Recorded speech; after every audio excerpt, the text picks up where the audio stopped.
애국동지 여러분 반갑습니다. 정말 오랜만에 뵙는 것 같습니다. 이제 코로나 우한 폐렴 때문에 잠시 우리가 미뤄뒀던 우리의 투쟁의 열기를 다시 살려나가야 되겠습니다. 오늘 여기 보시면 아시겠지만 우리는 국민저항권을 발동을 했습니다. 국민저항권이 무엇인지를 아마 알고 계시는 분도 계시겠지만, 국민저항권은 주권자인 국민이 국민의 뜻을 거스르는 독재자에게 저항할 수 있는 권리입니다. 권리. 자유민주주의와 시장경제 질서를 파괴하려고 하는 좌파 독재 정권, 문재인 정권에 저항할 수 있는 권리가 바로 국민저항권입니다. 그래서 우리는 당당하게 주권자로서의 우리의 권리를 행사하기 위해서 이 자리에 모였습니다. 물론 국민저항이라고 하는 것은 또 하나의 의무이기도 합니다. 주권자인 국민이 자유민주주의와 시장경제를 포기하면 누구도 자유민주주의와 시장경제 질서를 지켜줄 사람이 없습니다. 그래서 우리는 우리의 힘으로 자유민주주의와 시장경제를 지켜야 될 의무가 있는 것이기도 합니다. 그래서 국민저항권은 권리로서의 성격과 의무로서의 성격을 동시에 가지고 있다고 말할 수 있습니다. 그래서 권리의 측면에서는 우리는 즐겁게 우리 주권자로서의 국민의 권리를 행사해야 되고, 그리고 또 의무로서의 국민저항권 행사는 또 정말 엄중한 마음으로 우리가 국민저항권을 행사해야 되겠습니다. 그러면 우리의 국민저항권의 발동이 성공할 수 있을까요? 저는 성공할 수 있다고 생각합니다. 첫째, 지금 이 4.15 총선의 승리에 도취해 있는 이 좌파 세력들이 사실은 불이 꺼질 때 마지막에 타오르는 불꽃이 있죠. 바로 그 불꽃이었습니다. 180석에 가까운 의석을 확보하고도 문재인 좌파 독재 정권이 하는 일은 사사건건 국민들의 의사에 반하는, 국민들의 반발을 불러일으키는 그런 정책들만 추진하고 있고, 그런 정책을 밀어붙이고 있습니다. 오늘 아까 우리 나중에 퍼포먼스 할 대상에 저는 한 사람이 빠져 있어서 안타까웠는데, 물론 공석이긴 합니다만 통일부 장관이 빠져 있습니다. 통일부 장관이 빠져 있는데, 어떻든 간에 이 통일부란 대한민국 국가기관이 사실은 북한의 통일전선부와 같은 행태를 보이고 있습니다. 그런 것 여러 가지 있죠.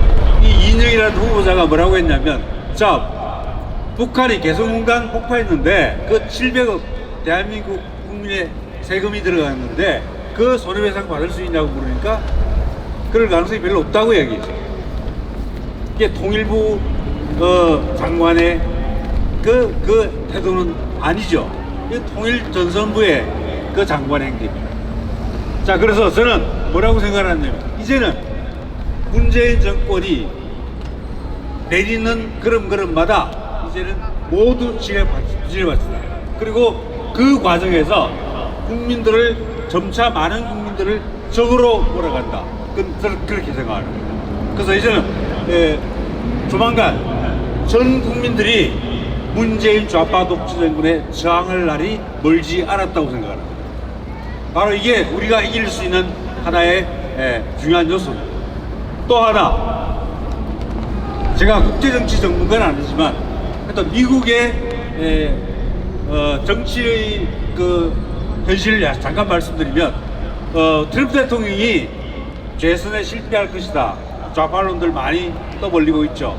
근데 저는 트럼프 대통령이 재선에 확실히 재선될 것이라고 생각합니다. 그 이유는 첫째, 많이 보셨겠지만 지금 우한 폐렴, 코로나 바이러스 백신과 치료제가 거의 개발 완성단계에 와 있습니다.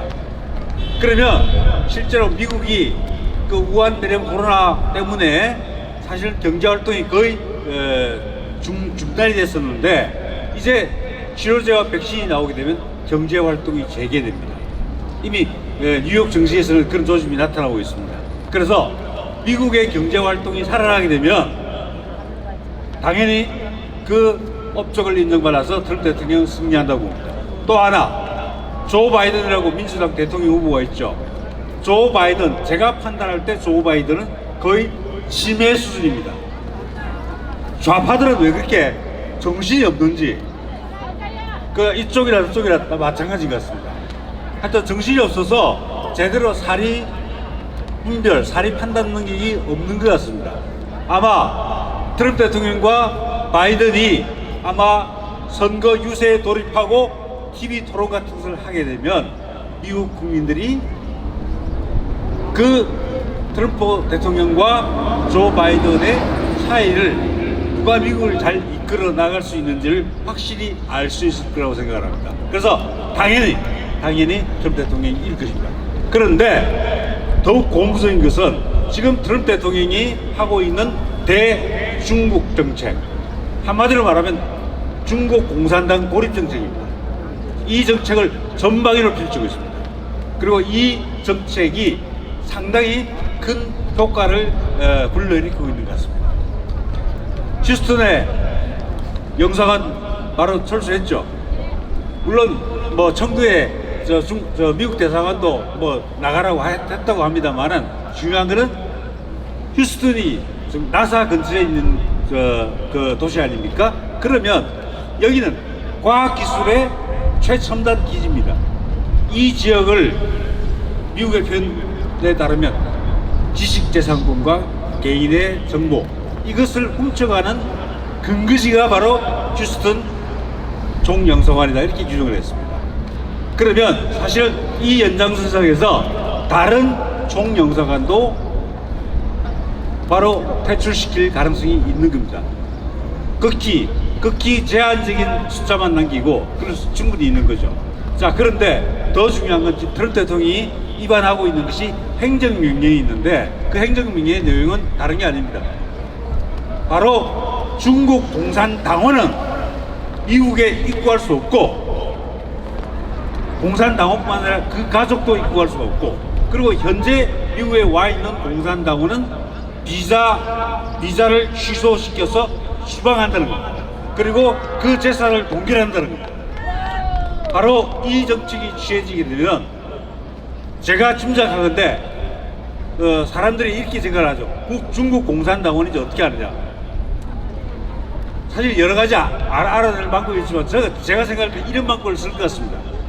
중국 공산당원이 아니면 공개적으로 선언하지 않으면 바로 추방시킨 겁니다. 중국 공산당원이 아니다라는 걸 본인이 공개적으로 선언하지 않으면 전부 중국 공산당으로 인정해서 추방시킨 거죠. 바로 이 방법을 통해서 중국 공산당의 내부 분열을 가져오는 거예요. 중국 공산당을 와해시키는 거죠. 바로 그래서 이런 정책 때문에 중국의 종속 변수인 북한의 앞날도 멀지 않았다고 생각합니다. 그래서 우리 공화당이 중심이 된 국민저항권 활동은 국내적으로 이 문재인 좌파 독재 정권이 너무나 많은 국민들을 적으로 돌리고 있고, 그래서 그 내부에서 자중지랄이 일어나고, 또 국제적으로는 미국 트럼프 대통령이 재선에 성공함으로써 중국으로부터 분리시켜서 공산주의를 완전히 괴멸시키는 그런 전략이 치밀하게 그리고 집요하게 지지되고 있기 때문에 바로 자유민주주의와 시장경제를 질서를 회복하려는 우리 공화당의 국민저항권 활동은 성공할 것이라고 봅니다. 오늘 이 집회가 그 성공의 첫 발걸음이 된다고 생각합니다. 감사합니다.